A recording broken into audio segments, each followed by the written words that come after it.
अस्सलाम वालेकुम मेरे सोने मन मोने मखने दे भले दिलों दे टोटे निसरी दे डलिया।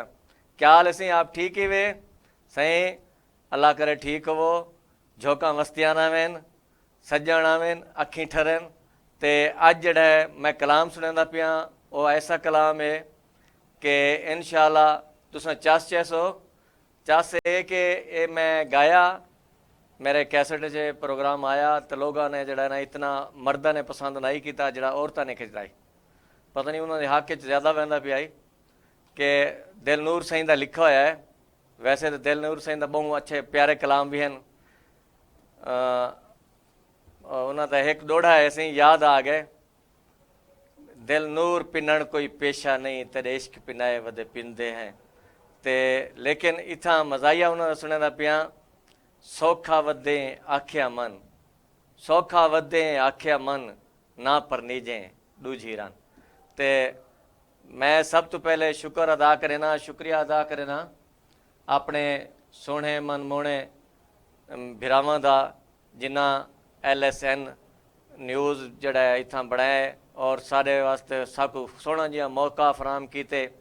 और मलिक शफीक अराई साहब दा जड़े कि CO साहब हैं इन प्रोग्राम के और मैनेजिंग डायरैक्टर हैं जनाब डॉक्टर खिजर हयात साहब। इन्होंने सारिया का मैं शुक्रिया अदा करेना। इन्होंने सब कुछ सोहना जिहा स्टेज बना दे दिते प्रोवाइड किते, इन्होंने बहुत बहुत शुक्रिया। तो असा सी तुहारी खिदमत मैं पेश करना पिया। सौखा वदे आखिया मने, यूनुस भाई तवज्जो होवे। सौखा वदे आखिया मन ना परने जे दूजे रन। सौखा वदे आखिया मन ना परने जे दूजे रन।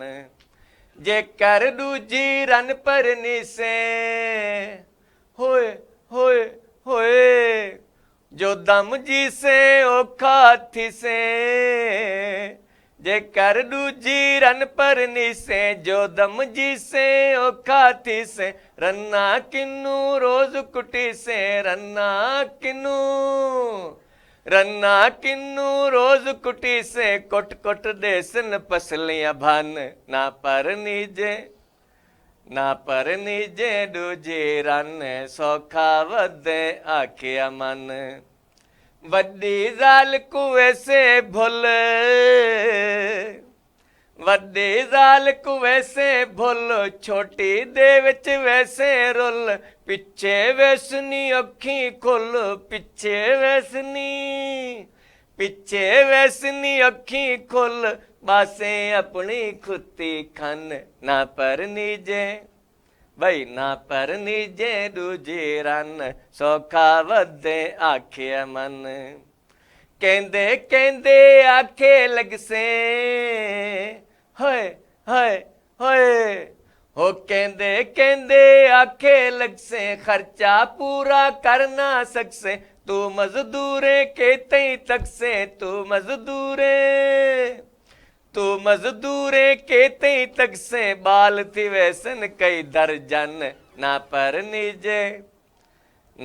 नीजे दूजे रन। सौखा वदे आखिया मन, दुनिया वाकी सच है आधी,